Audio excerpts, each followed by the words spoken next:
मंडी शहर के जवाहर नगर में बीते दिनों एक घटना पेश आई थी जिसमें झगड़े के दौरान एक व्यक्ति की मौत हो गई थी। झगड़े का कारण जमीनी विवाद बताया जा रहा है। आज इसी मामले में अपने पिता को खो चुकी दो बेटियों ने अपना पक्ष रखा और मामले में निष्पक्ष जांच और जिनके साथ झगड़ा हुआ है उनके खिलाफ उचित कानूनी कार्रवाई करने की मांग पुलिस अधीक्षक से की। मंडी शहर के जवाहर नगर में बीते दिनों एक घटना पेश आई थी जिसमें झगड़े के दौरान एक व्यक्ति की मौत हो गई। झगड़े का कारण जमीनी विवाद बताया जा रहा है और आज इसी मामले में अपने पिता को खो चुकी दो बेटियों ने अपना पक्ष रखा और मामले में निष्पक्ष जांच और जिनके साथ झगड़ा हुआ है उनके खिलाफ उचित कानूनी कार्रवाई करने की मांग की।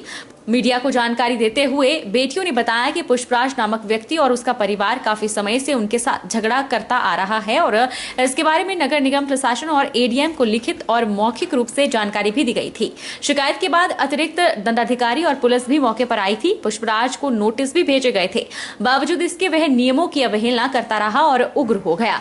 उन्होंने बताया कि वह गंदी गंदी गालियां, अश्लील इशारे और जान से मारने की धमकियां देने लगा। हाल ही में उसने चौथी मंजिल से बारिश का सारा पानी उनके घर में डाल दिया और जब उनके पिता ने उस व्यक्ति को पानी बंद करने को कहा तो वे नहीं माना। उसके बाद पिता ने जाली आगे कर दी ताकि पानी घर के अंदर ना घुसे, जिसके बाद फिर लड़ाई शुरू हो गई और राजेश मल्होत्रा बेहोश हो गए। जब उन्हें अस्पताल ले जाया गया तो डॉक्टरों ने उन्हें मृत घोषित कर दिया गया। राजेश मल्होत्रा की बेटियों ने एसपी मंडी से मामले में सख्त कार्रवाई की मांग की है। के पास गए, एडीएम ने 50 लोग भेजे उसके छत पे, हमारे पास फोटोज हैं। 50 लोग उसके छत पे आए, उसका सामान लेके गए, पर वो बड़े बड़े डंडे वाले नहीं लेके गए। उसने कुछ दिनों में छुट्टी आई ट्यूसडे की, उसने वो पूरा डाल दिया, हमारे छत तक डाल दिया। हमने कुछ नहीं बोला। शुरू में हमने उसके मिस्त्री वापस भेजे, पापा ने भेजे, वो चले गए। बाद में वो ऐसे लाया, वो नहीं गए। उसने डाल दिया, पूरे हमारे घर तक डाल दिया। हमने कुछ नहीं बोला, पापा ने कुछ नहीं बोला। उसके बाद उसने डाल दिया। उस दिन कमेटी वाले आए, वो जाली लगी हुई थी, हमारी जाली थी। वो उसको थोड़ा वो हो गया कि उसका सारा सामान ले गए, इतनी बेइज्जती हो गई। वो सारी जाली उसने तोड़ फोड़ दी, सारी तोड़ दी। हमारे पास वीडियो है, वो जाली जब उसने तोड़ी, हमारे पास भी प्रूफ वीडियो है। उसने वो पूरी जाली तोड़ दी। हमने तब भी कुछ नहीं बोला। पुलिस वाले आए, पुलिस वालों को बुलाया कि ये तोड़ रहे, कुछ एक्शन नहीं लिया उन्होंने। उधर एसपी मंडी ने कहा कि विवाद में व्यवसायी राजेश मल्होत्रा की मौत मामले में उनकी बेटियां आज उनसे मिली और झगड़े के बारे में पूरी जानकारी साझा की। उन्होंने बताया कि झगड़ा काफी लंबे समय से चल रहा था और जिनके साथ झगड़ा हुआ है उनके खिलाफ उचित कानूनी कार्रवाई करने की मांग की गई है। एसपी ने कहा कि मामले में पोस्टमार्टम रिपोर्ट और अन्य तथ्यों को ध्यान में रखकर आगामी कार्रवाई की जाएगी। उनकी मांग यही है कि जिनके साथ इनका झगड़ा है उनके खिलाफ जो उचित कानूनी कार्रवाई की जाए, उस पर हम लीगल एक्शन जो फिजिबल है इस कंप्लेंट के ऊपर और जो एरिया में जो एविडेंसेस और पोस्टमार्टम की जो रिपोर्ट है उसके तहत अपनी अगली कार्रवाई होगी। बीटीसी राजकीय कन्या विद्यालय नूरपुर में सोमवार को शिक्षा संवाद कार्यक्रम का आयोजन किया गया। कार्यक्रम में मुख्य अतिथि के रूप में नगर परिषद के अध्यक्ष अशोक कुमार शर्मा ने शिरकत की। इस कार्यक्रम में अध्यापकों ने स्कूली छात्रों के अभिभावकों से भी संवाद किया।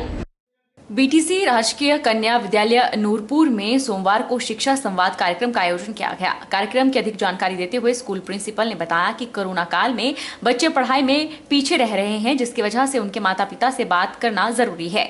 उन्होंने बताया कि बच्चों के लिए कोरोना काल में हर घर शिक्षा कार्यक्रम के माध्यम से बच्चों की पढ़ाई करवाई गई, लेकिन फिर भी कई बच्चे पढ़ाई में फिसडी साबित हो रहे हैं। उन्होंने बताया कि 6ठी से लेकर 8वीं कक्षा के छात्रों के लिए वोकेशनल कोर्स शुरू किए जा रहे हैं, जिनकी जानकारी भी अभिभावकों को दी गई है।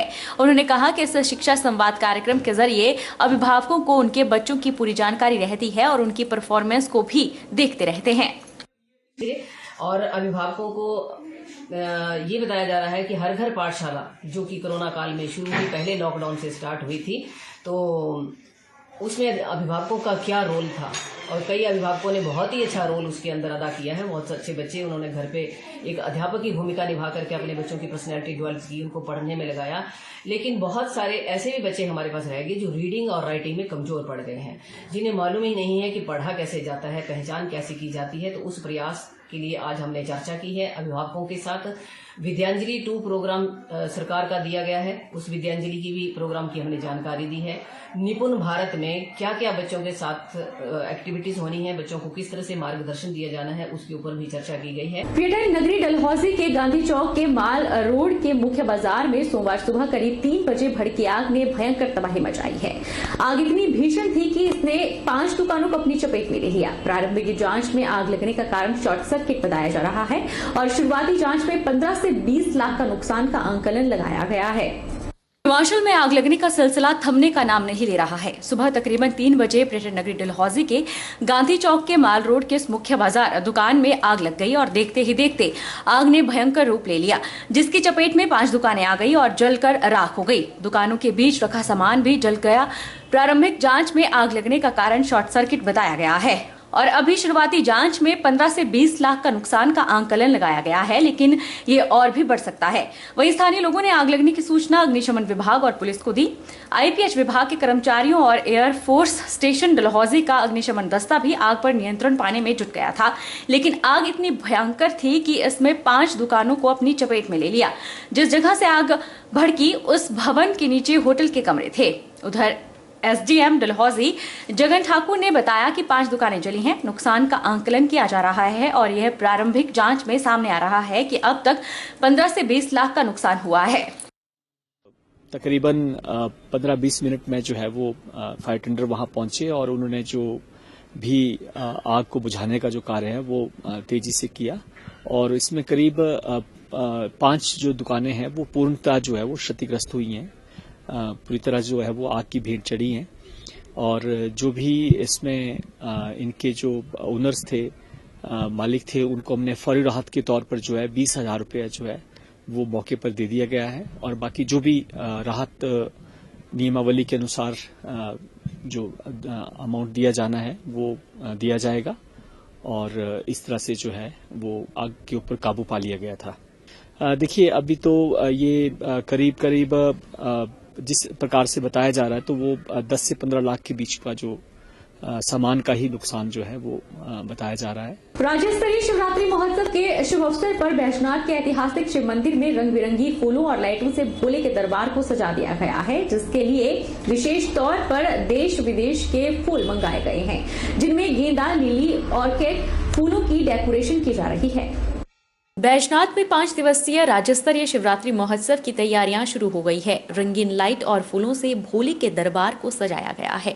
सजावट करने वाले ऋषिकेश उत्तराखंड से आए सुमन कुमार ने बताया कि दिल्ली, थाईलैंड और कोलकाता से विशेष तौर पर महाशिवरात्रि के आयोजन के लिए फूल लाए गए हैं। मंदिर को सजाने का कार्य आज शाम तक पूरा हो जाएगा। 1 से 5 मार्च तक चलने वाले शिवरात्रि महोत्सव का शुभारंभ जल शक्ति मंत्री महेंद्र सिंह ठाकुर करेंगे।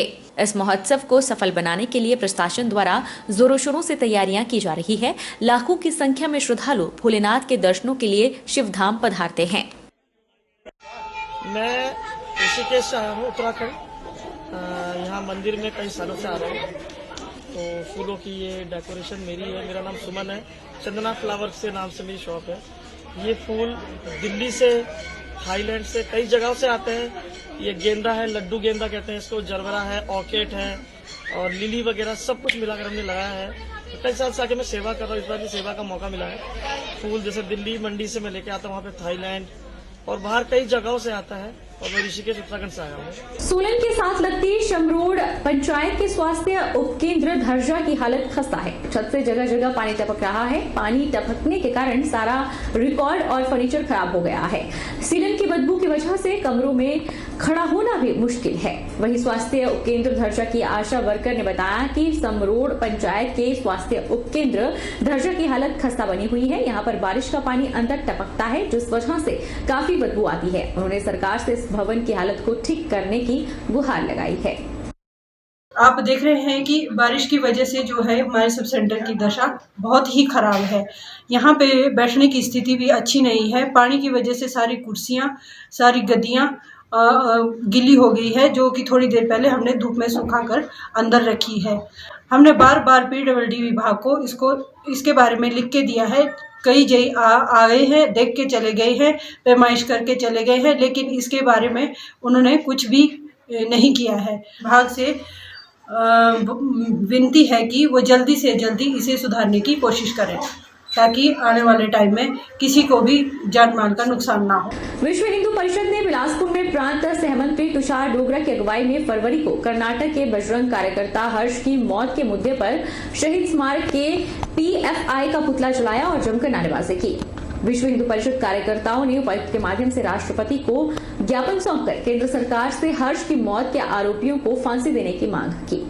विश्व हिंदू परिषद के प्रांत सहमंत्री और अधिवक्ता तुषार डोगरा ने कहा कि कर्नाटक के बजरंग कार्यकर्ता हर्ष की मौत से पूरा देश आहत है। उन्होंने आरोप लगाया कि PFI के गुंडों द्वारा हर्ष की हत्या केवल इसलिए कर दी गई क्योंकि उसने हिजाब के विरोध में सोशल मीडिया पर पोस्ट शेयर की थी। उसे लगातार जान से मारने की धमकियां दी जा रही थी। उसे बुरी तरह से मौत के घाट उतारा गया। उन्होंने कहा कि इससे पहले भी कई बार विशेष समुदाय की भीड़ द्वारा RSS और बजरंग दल सहित अन्य संगठनों के निर्दोष कार्यकर्ताओं की हत्या की गई है। उन्होंने केंद्र सरकार से पूरे देश में PFI अर्थात पॉपुलर फ्रंट ऑफ इंडिया जैसे आतंकी संगठनों की गतिविधियों पर संपूर्ण रूप से प्रतिबंध लगाने की मांग की है ताकि भविष्य में कोई भी हिंसक घटना न घटित हो सके। उन्होंने राष्ट्रपति से मांग करते हुए इस मामले में हस्तक्षेप कर केंद्र और राज्य सरकार को उचित निर्देश देने की मांग की ताकि हर्ष के परिजनों को न्याय मिल सके।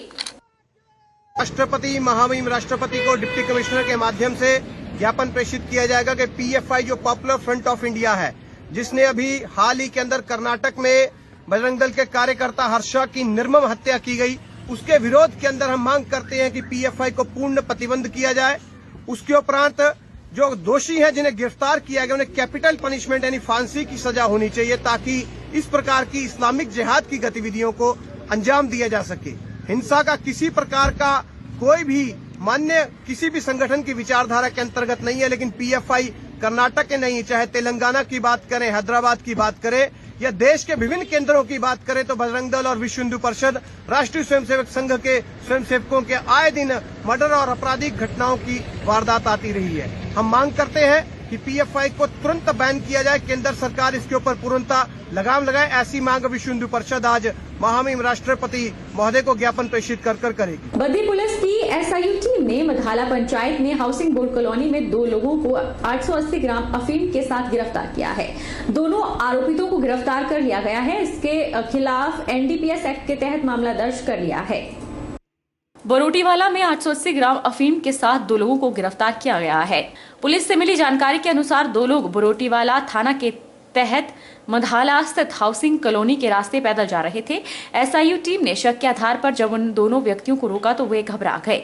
पूछताछ करने पर पहले ने अपना नाम गुरपाल पुत्र महलू लाल निवासी गांव शेरगंज बिचरैया डाकघर सिकरौली जिला बदायूं उत्तर प्रदेश उम्र 40 साल जबकि दूसरे ने खुशपाल पुत्र मुन्नालाल उम्र 22 साल बताई। टीम ने जब गुरपाल के उठाए बैग की तलाशी ली तो उसमें 880 ग्राम अफीम बरामद हुई। दोनों आरोपितों को गिरफ्तार कर लिया गया है। उनके खिलाफ NDPS एक्ट के तहत मामला दर्ज कर लिया गया है।